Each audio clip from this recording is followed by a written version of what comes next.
Magandang gabi sa inyo lahat dyan. Lalo na dito sa Auckland. Ayun guys, time check tayo is alas 9 na ng gabi. Pero paglulubog pa lang ni Haring Araw. Yan yung mga fishermans nila dito. Ayan, speedboat yung gamit. Nandito kami ngayon yan, namimingwit sa tulay. Lumubog na lang yung araw, hindi pa kami nag-meet ng aming inuhuling isda na yellowtail.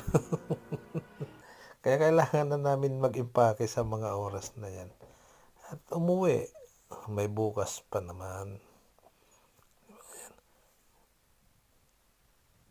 Bukas naman. Maraming salamat sa mga nanonood dyan. Mag-ingat. Bye-bye.